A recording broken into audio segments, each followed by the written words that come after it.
विराट कोहली के भाई विकास कोहली ने बिना नाम लिए गौतम गंभीर पर बड़े आरोप लगाए हैं। देखिए, उनका कहना है कि एक समय था जब हिंदुस्तान की टीम विदेश में जाकर जीतने की बात करती थी, लेकिन आज हाल ये है कि अपने घर पर हमें मैच बचाने की सोचने पड़ रहा है। उनका कहना है ये सब तब होता है आप जब बेवजह बॉस बनने की कोशिश करते हैं और उसके बाद जो चीज़ें सही चल रही थी उन्हें बेवजह खराब कर देते हैं। यानी बड़ा हमला यहाँ पर किया है विकास कोहली, जो कि विराट कोहली के भाई हैं। उनका यहाँ पर कहना है कि जब आप बॉस बनने की कोशिश करते हैं ना, तो चीज़ें गड़बड़ा देते हैं। बॉस बनने की कोशिश कौन कर रहा है? इशारा उनका साफ था, नाम नहीं लिया है गौतम गंभीर का, लेकिन हर समझदार इंसान समझ सकता है। उन्होंने यहाँ तक ये भी लिखा है कि ब्रेकडाउन करने की कोशिश करते हैं कि इंडिया का टेस्ट क्रिकेट में हश्र क्यों हुआ है। उनका साफ कहना है कि सीनियर्स को ज़बरदस्ती बाहर करो, नंबर 3, 4, 5 के जो बल्लेबाज हैं उन्हें बाहर कर दो, कोई गेम प्लान लेकर ना जाओ और नतीजा ये हो कि फिर आप अपने घर पे हार जाओ। उन्होंने यहाँ तक कहा है कि रिस्पॉन्सिबल कौन है इसके लिए, ये पूछा जाना चाहिए, ये सवाल उठाए जाने चाहिए। हालांकि बाद में इस पोस्ट को उन्होंने डिलीट कर दिया। विकास कोहली अक्सर जो इंस्टाग्राम का थ्रेड प्लेटफॉर्म है वहाँ पर अपनी बातें लिखते हैं। ये बात उन्होंने लिखी, बात वायरल हुई, लेकिन उसके बाद बात डिलीट कर दी उन्होंने। लेकिन तब तक देखिए, ये सारी बातें तब तक सोशल मीडिया पर चल चुकी थी। वो बात कहने का जो मोटिव था वो वहाँ पर क्लियर हो चुका था।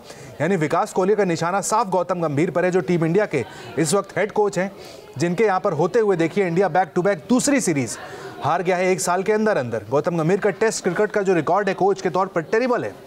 10 मैच आप कैसे हार सकते हैं कोच के तौर पर 1 साल के अंदर अंदर? अपने घर में जो दूसरी सीरीज टीम इंडिया हारी है, ये वाकई शर्मनाक है। हिंदुस्तान के जितने भी क्रिकेट फैंस हैं इस बात को पचा नहीं पा रहे हैं कि अपने घर पर एक वक्त था जब टीम इंडिया खेलती थी, कोई भी टीम सामने आ जाए जीतने की हिम्मत तक नहीं करती थी, सोचती तक नहीं थी। मैच बचाना उनका मोटिव होता था। हिंदुस्तान की टीम पहले खेलती थी, 500 रन का लक्ष्य वहाँ पर लगा देते थे, उसके बाद दूसरी पारी तो खेलनी नहीं पड़ती थी। 20 विकेट हम उनके निकाल देते थे, हमारे स्पिनर्स अपना काम कर देते थे।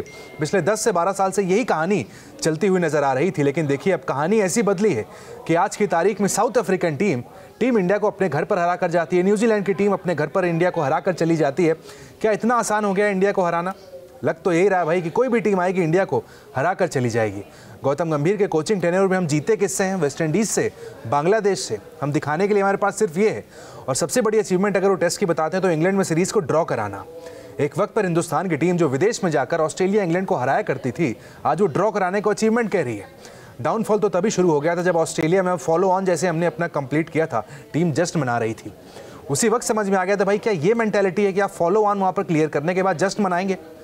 साफ देख लिया गया भाई कि उसके बाद से टीम इंडिया का ऐसा डाउनफॉल हुआ है कि भाई वो खत्म होने का नाम नहीं ले रहा है। अब एक ही सोल्यूशन नजर आता है कि इस पूरे कोचिंग स्टाफ को बदला जाए, पूरी तरीके से यहाँ पर नए सेलेक्टर्स यहाँ पर हायर किए जाएं। जो टीम चुनी जा रही है वो बिल्कुल सही नहीं है।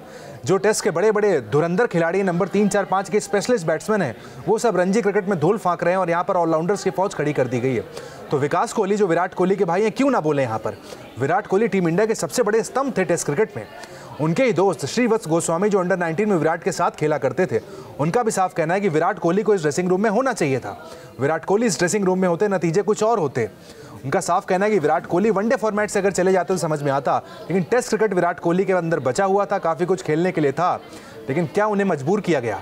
देखिए, विकास कोहली की बात से इशारा तो यही लगता है। उनका साफ कहना है कि उन्होंने फोर्स किया सीनियर्स को रिटायर करने को, तब सीनियर्स यहाँ पर टीम से बाहर हो गए। आप खुद देख सकते हैं उन्होंने किस तरीके से ब्रेक डाउन यहाँ पर किया है।